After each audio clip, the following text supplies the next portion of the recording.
आज हम बात करेंगे अरुचि के बारे में, जिसको मेडिकल वर्ड्स में एनोरेक्सिया बोले जाते हैं। अगर इसको अपनी भाषा में कहा जाए तो अरोचक कह सकते हैं, या भूख ना लगना, खाना खाने की इच्छा ना होना, पुअर एपेटिटिक लॉस ऑफ एपेटिटिक एनोरेक्सिया। इसका अगर परिचय दिया जाए, अगर इसका इंट्रोडक्शन की बात की जाए तो आप इसको इंट्रोडक्शन की तरह बोल सकते हैं, जैसे खाना खाने की इच्छा का न होना ही अरुचि कहलाता है। इस रोग में रोगी को भूख गायब हो जाती है और वो कुछ भी खाने में असमर्थ हो जाता है।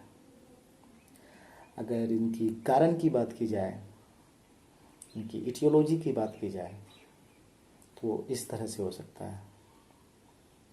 ये विभिन्न रोगों के लक्षण के रूप में प्रकट होता है और चिकनाई युक्त एवं कम रेशेदार भोजन ग्रहण करने से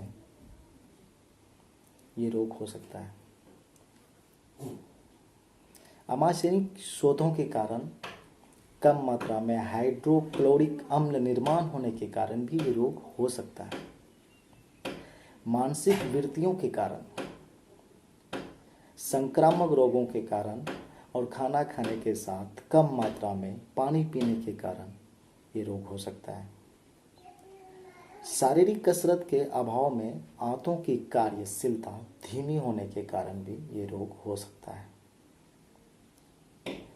और आंतरिक कृमियों की उपस्थिति के कारण, यकृत एवं आमाशय की खराबी के कारण, विटामिन बी की कमी के कारण भी ये रोग हो सकता है।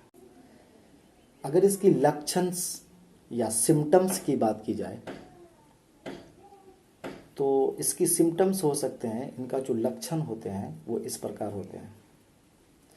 इस रोग में भूख रहते हुए भी खाना खाने की इच्छा गायब हो जाती है। थोड़ा खाना खाने के बाद पेट भरा हुआ मालूम होता है। रोगी को खट्टे तथा सूखी डकारें आने लगती है। रोगी के मुंह में पानी भर आता है तथा मुंह का स्वाद कसैला हो जाता है। रोगी के छाती में दर्द उत्पन्न होता है। रोगी अल्प परिश्रम से अत्यधिक थकान महसूस करता है। रोगियों के शरीर भार में कमी आ जाती है। रोगी के शरीर में खून की कमी भी हो जाती है। रोगी को प्यास अधिक लगता है। रोगी के मुंह से दुर्गंध निकलने लगता है और इसे किसी काम में मन नहीं लगता। अगर इसका ट्रीटमेंट की बात की जाए, अगर इसका उपचार की बात की जाए, अगर इसका इलाज की बात की जाए तो हम लोग इसका इलाज इस तरह का मेडिसिन से कर सकते हैं। इसको इंजेक्शन न्यू हेपाटैक्स बायोलॉजिकल ई, जो कि 2 ml एम्पुल या 10 ml भायल आता है मार्केट में, इसका उपयोग करके इस बीमारी से मुक्ति पा सकते हैं। तो इसका उपयोग कैसे किया जा सकता है? खाना खाने के बाद एक दिन छोड़कर 2 ml की सुई मांस में लगाई जाती है। कुल 5 से 10 इंजेक्शन का कोर्स होता है। और लीवर की बात की जाए तो लीवर इंजेक्शन होता है होल लीवर एक्सट्रैक्ट, जो 10 ml का होता है।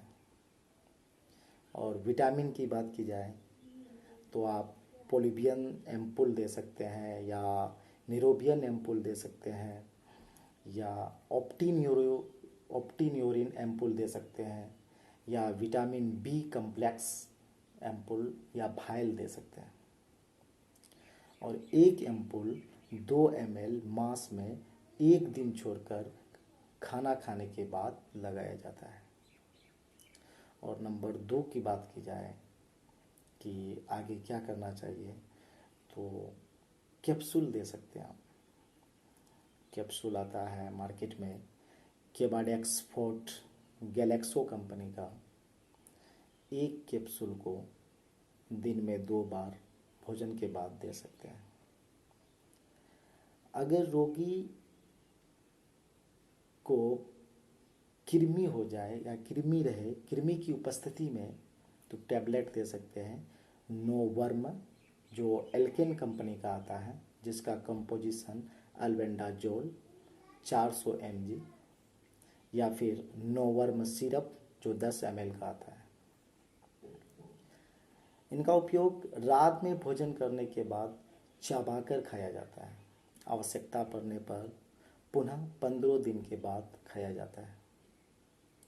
और लीवर टैबलेट की बात की जाए, क्योंकि लीवर में भी परेशानी आती है, तो लीवर के लिए टैबलेट लीव 52 जो हिमालय ड्रग्स होता है, एक गोली को दिन में 3 बार भोजन के बाद, या leave 52 syrup DS double strength 2 चम्मच दवा दिन में 3 बार भोजन के बाद ले सकते हैं।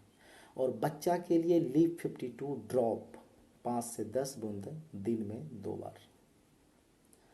और अरुचि नाशक को दूर करने के लिए सिरप दे सकते हैं आप एरिस्टोजाइन, जिनका खाने का जो है डोज है 2 चम्मच दिन में 3 बार, या कैप्सूल दें तो कैप्सूल 1 कैप्सूल दिन में 2 बार, और ड्रॉप देना है तो 2 बार दिन में 5 से 10 बूंद दे सकते हैं।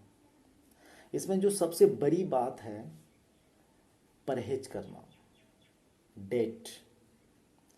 तो रोगी को इस चीज़ में ध्यान देना चाहिए, डेट में क्या करना चाहिए। तो उनको पुराने चावल की खिचड़ी या पुराने चावल का जो भात बनता है वो, मूंग या मसूर का दाल, या जूस जैसे केला, पपीता, फलों का रस, रायता, अदरक, काला नमक, टमाटर, मूली, धनिया का पत्ता, नींबू का रस, सलाद, ऐसे बहुत सारे आप ले सकते हैं।